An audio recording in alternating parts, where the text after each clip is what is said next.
Yes, people, what is going on? Welcome back to the channel. I go by the name of Liam. Today we have our daily Manchester United update for you. It is Wednesday. We've got about 5 weeks to go before the transfer window closes. We're nearly done with July, and then we've just got August to go. At the moment, we've signed 2 players. Our first game of the season is Arsenal, who have made some insane signings. They've just got Gyökeres over the line. We have signed 2 players. We've got the same goalkeeper, the same defence, minus Lindelof, Evans. We've actually just lost defenders where we haven't renewed contracts, rightly so. The midfield hasn't really changed. We got 2 new attackers, but no new striker. We've lost Rashford. We've still got everybody else. So in terms of a transfer window, at the moment, I'm still hoping to be proven wrong. But at the moment, it's not going great. But like I said, we've got 5 weeks. I mean, it's taken us on average over 5 weeks to do a deal at the moment. So could we be done? I'm sure we'll get some last minute deals across the line. I don't know how much of a deal they'll be. But time is running out. At the moment, we just need to go out and buy whoever we can, bring them in, get them across the line ASAP. So quite a few things to talk about today. There is a potential midfielder who has been linked to us. It's a previous name, but there has been some links in the story, so we will get into that. There's been an update with Sesko, and we now know exactly what it's going to take to get him over the line. There's another striker option, one who I don't think has been discussed as of yet, but a potential. There's been a goalkeeper update, and also another potential, a potential outgoing update as well. So one of our players who we know is leaving, there's been some movement on that. So let's get straight into it. First off, I want to speak about a midfielder. He currently plays in Valencia, Spain. 22 years old, Javi Guerra. He has apparently turned down a new contract at Valencia. So it's looking like he could be leaving. Valencia are also struggling financially, so they need to make some money. And they have said he would be available for £25 million. So we were linked to him about a month ago, but then it seemed to come out that he was just doing it to get his new contract. Contract apparently is being offered, which he is declining. So again, the rumour mill is back up in full force. He would potentially be a very good signing for us. Anybody who's seen him or knows the type of player he is will agree, I'm sure. He's very young. He's only 22 years old. He's very energetic. And one thing that Ruben Amorim said we need is somebody who brings intensity. And I think this is exactly what he can bring. It could be another Richard Rios. You know, someone that we get linked to heavily. We realise he's got a really low fee. But then before Man United even make a bid, he ends up signing for Benfica. So were we ever in for Richard Rios, or was that just us internet people talking about it? I think we all agreed that Richard Rios would have been a great addition to our midfield. But I don't think we ever even sent a bid. I don't think we even inquired. But he has recently signed for Benfica. So that's another one gone. But back to this Guerrera news. It could potentially be the agent or the club releasing the story, trying to either get a deal done, trying to get some money for him. Like, Man United could be being used here. But if there is a chance of signing him, no matter how big or small, I would say that this is one that we go for, because he's got a lot of potential and our midfield needs some backing up.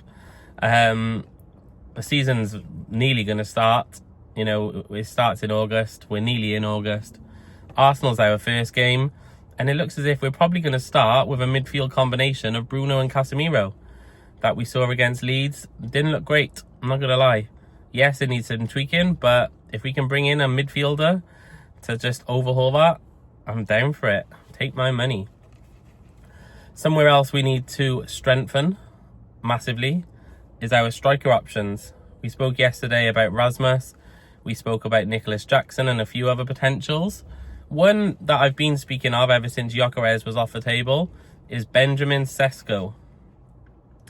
He does have a release clause in his contract, which is good and bad, because it's not an actual amount as such. It started off as a certain amount, but it also changed with the number of goals he scored. So right now, at this present moment, it is believed that his release clause is £68 million, which, you know, is not too bad. Similar to what we paid for Rasmus.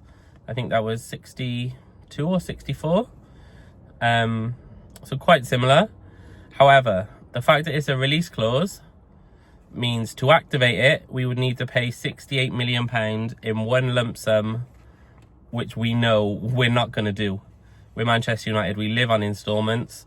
We're like the Klarna or clear pay of football. So in order to get that into installments, we're probably going to add another 3 to 5 million on top of that. So if it starts off at 68, it could easily be 72, 73 with installments. And that's just a basic fee. Then we need to add some add-ons. We need to add agent fees. I think this could easily be 75, 76 million pounds, not even euros, which is a lot, I'll give you. But considering what we paid in the past, I mean, this figure is very similar to what we paid Anthony. It's a little bit higher than what we paid Rasmus. Can it be done? If you look around, Aston Villa want 50 or 60 for Ollie Watkins, apparently. Nicholas Jackson, same again. Chelsea want about 50 for him. I'm not sure Mateta. Gyökeres, I believe he's gone to Arsenal for like 55 plus add-ons. So it is a cheaper deal, probably about 15 to 20 million cheaper, which might be why Arsenal went for Gyökeres over Sesko in the end. Because we know Arteta is a fan of Sesko. We know he was looking at him last year.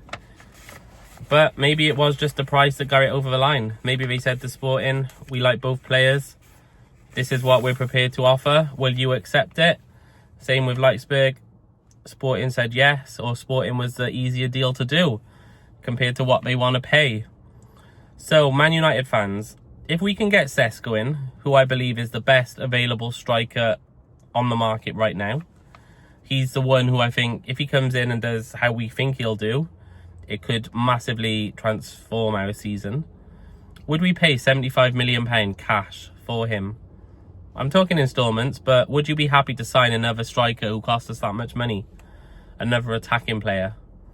Obviously, when you think of what we've spent so far on Cunha and Mbeumo, he is slightly higher. But those three as a front three, I just think that's the best outcome we could do. The other option, I guess, is a cheaper striker. So maybe your Matetas or your Watkins, and then a midfielder as well. If we can get a 40 or 50 million striker and a 20 to 30 million goalkeeper, would that be better off for the team as opposed to one good striker who's very young, who could potentially, I don't know. You guys let me know. What would you do? Would you rather go all in on Sesko or get a cheaper striker, maybe an Ollie Watkins and a midfielder or a goalkeeper? Let me know your thoughts in the comments. Another striker option, played in Italy last season for Juventus, second half of the season, where he joined on loan from PSG, Muani. He didn't do particularly bad at Juventus, and it was originally reported that Juve were going to make it a permanent move, but apparently this is no longer looking like an option. So current reports are us and Newcastle are both interested in him, but Newcastle now seem to be focusing on Vissa from Brentford. So Italian reports are saying that if Juventus don't get Muani back, their next target is going to be Rasmus Højlund. So it's a little weird domino effect going on here. Newcastle could potentially get Vissa from Brentford. Muani could come to United. And going in the opposite direction, Højlund could go to Juventus. So Newcastle, us and Juve could all sort out our striker problems with a different player here. Vissa goes to Newcastle, Muani to United, Højlund to Juve. However, even if we did have Muani and we lost Højlund, I would still want another striker. I don't feel he would be enough. But comment below, let me know your thoughts on that. Would you potentially take him? If we could maybe loan him, I think we could buy someone like Sesko, sell Højlund, and then loan Muani, which I would be up for, because then we'd have options, but we wouldn't have two new strikers on our book, so we wouldn't be paying loads and loads of money. I mentioned at the start of the video, the squad have now flown out on tour. No surprise that Cunha and Mbeumo were on the plane. I think they're the people most people are looking to see. But there is a slight surprise. that Onana and Lammens Martinez have also flown. So the way I see this, Onana said he's not leaving. The fact Amorim wants him on tour, it tells me he's going to be our starting goalkeeper for the Arsenal game. He's probably not going to be injured by then. So I can't see us buying a replacement for him. I think we can sign a backup for him. And we have mentioned Lammens a lot recently. I think he's the best option. I think he's all we can hope for at the moment. We're not going to sign a Martinez or a Costa, who are potentially going to cost over 40, 50 million. I think if we can get Lammens in for 20, you know, whatever we're being quoted, tell him you're coming in as a replacement goalkeeper, a backup goalkeeper, but put the pressure on. As soon as he makes a mistake, #1 spot is yours. Because I think he's actually there's going to be competition this time. Where with Binder, you know, last season there just wasn't. So that's potentially how I would play the #1 situation. But again, it does come down to the importance of Champions League football. Look at City, look at Liverpool, look at Arsenal, look at Chelsea. This is their first season in the Champions League. And look how they're spending. They're going crazy. But it does show that the Champions League money is no joke. And with us missing out on all European football, I honestly think it sets us back at least 2 or 3 years. Like when you compare to other teams and the players we should be buying. Like if we beat Spurs, realistically, it seems like Gyökeres was a done deal. We would potentially be starting this season in the Champions League with Mbeumo, Cunha and Gyökeres as our front three. Imagine that in Europe. Just imagine. Like United could have been back. Like that 1-0 to Spurs. Now, was it even an own goal? Was it Brennan Johnson? Who cares? I think it was Luke Shaw. But that could have put us on the path to get us back where we need to be. But instead, Chelsea are there. I know it was Spurs who beat us, but the way Chelsea have got into the top 4 and, you know, transformed their team, they spent money. Yes, they're going to lose out on some players, but they don't care because they're just going to keep winning. And the money's going to keep coming in. That's where we need to be. That's exactly what we need to do. And, you know, no matter how we raise funds, whether we sell the women's team, sell some hotels, Chelsea have done it all. And they're spending money like there's no tomorrow. So if Chelsea can do it, why can't we? I know why, because they're better at buying and selling players and we're not. But yeah, it just shows the importance of a good Champions League season. The money is there. We just need to be making it. So as always, guys, thank you for watching.